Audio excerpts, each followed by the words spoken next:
I don't think I've ever examined 120 students of one instrument at one music school in one hit. So it's really good, very good actually. So yeah, keep them coming. My drum school's introduced the electronic/digital kit for the students that only ever practice on that type of kit. So essentially any student who walked in the door this week was able to have the choice of the real acoustic kit or the electric kit, and I think that was really good for those students, because sometimes if they only play an electric kit they can struggle a little on the acoustic kit and vice versa. Lots of young kids, and then there's teenagers, and you can always have a bit of a laugh with, and even through to what you would call more mature students, people perhaps in their 50s even, quite successful business people and have a career, but you know, this is something that they've made the time to be serious about. They don't always have to do an exam every year because they all have different circumstances, wives, children's careers, studies and things like that. We had a couple of students with special needs who I was just really proud of that did so well. The examiner was very friendly, so the overall experience is like going through a lesson from a foreign trainer. Oh, exam preparation was very stressful for me because I practically practiced every day for 2 weeks. I was very nervous when I first stepped into the exam studio, but the examiner was very nice. He gave me instant feedback after every exam item with very encouraging words. I was super nervous during the exam, but I told the examiner how stressful it was, but he was very kind and he gave me a lot of allowance. It's been really consistent for the 4 years, especially with the lower to medium grades. Then the grade 5 and 6 grades are a bit of a tricky one for some people. If they're not a really dedicated drummer, it can be a challenging sort of level to get through that barrier, and they need to really obviously put in a lot of effort to do a really good job at that level. Normally once they come through that, if they're still chasing grade 7 and grade 8, they're normally a pretty handy player by then anyway. The grade 8 students particularly did extremely well this time. I think there was 3 passed with honours and 1 with first class honours. Grade 7 was challenging because it was my first time taking the ANZCA exams. I took a lot of precautions and to make sure I practiced very hard. I was quite nervous going into the exam, but as I started playing, I just do what I normally do when I play for church and when I play in bands. Just focus on the metronome and know that I'm not going out of time.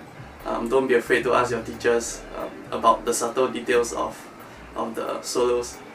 If the individual is very dedicated and has a certain amount of talent as well, then it can sometimes be advisable to skip a grade because they're not wasting time and money and effort and stuff, provided that they still work through the levels and work through the important information from the grade that they're missing.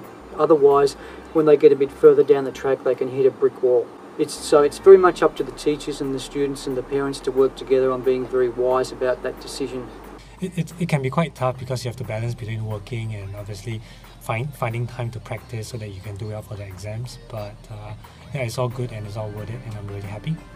It's definitely quite nerve-wracking, to be honest. So at the end of the day, I feel that it's really about how well you can hold your nerves, and I think I did pretty alright. If you want to see how far you can go or how well you have progressed in your drumming, definitely I encourage any working adults to go for the ANZCA exam. Okay, it was a test of my standard and also how far I've progressed in my drumming skills.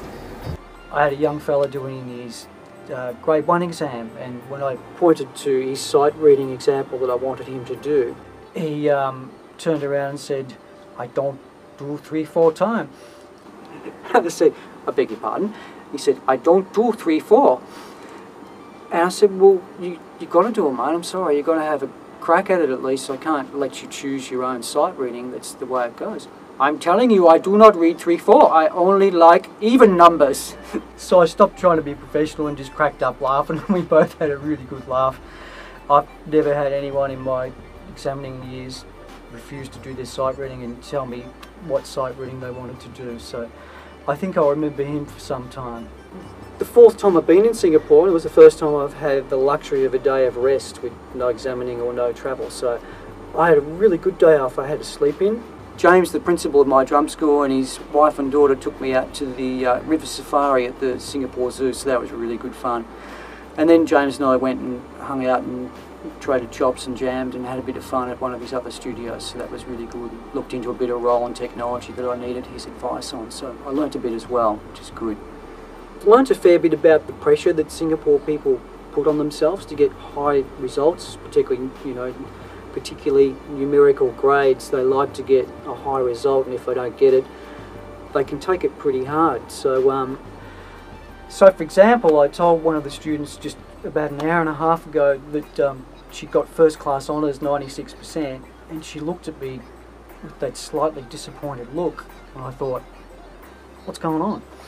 So I think we might need to arrange an excursion to Australia and just teach them to chill out a little bit and consider the 96 good marks and not the 4 marks that didn't work out. So yeah. My advice to them all is, quite genuinely, to work as hard as you can and prepare as hard as you can and stay as focused as possible during the exam, and then accept whatever mark you get as being a true reflection of your performance. Learn from that mark and from that performance, but don't be down on yourself. It's just not good being depressed. It's not cool. It doesn't help anybody. Actually, I was aiming to get 90, but I got 93, so I was very happy with it.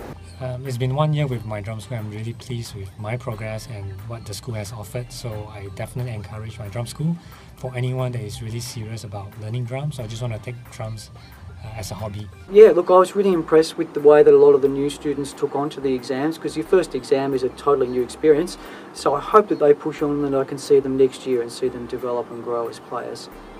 Just go for it so that you know how well you play, and just give it a try. Go out there and try and do your best, but always not forgetting to have fun.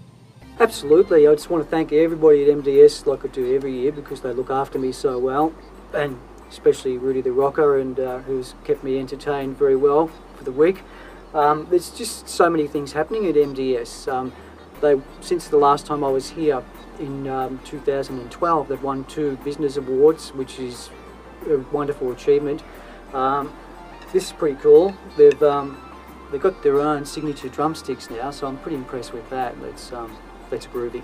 Really, they've got another school on the way, a 3rd school, which might be open by the time I get here next year or thereabouts. So it's just all happening, isn't it? It's growing in numbers, and lots of teachers now. I believe they've got about 18 or 19 teachers on staff. And what I really genuinely want to say to the teachers that I do meet and associate with here on a regular basis, I'm absolutely blown away by the job you guys do, the level of care and enthusiasm that you give your students, because I can see it and I can sense it. And the level of the students that I see, it's an indication of how good your teaching is. So I'm envious at the quality of teachers that James has got here, and I'm sure, well actually I know that he appreciates the work that they do, because we talk about it behind your back. It's all good. See you next year.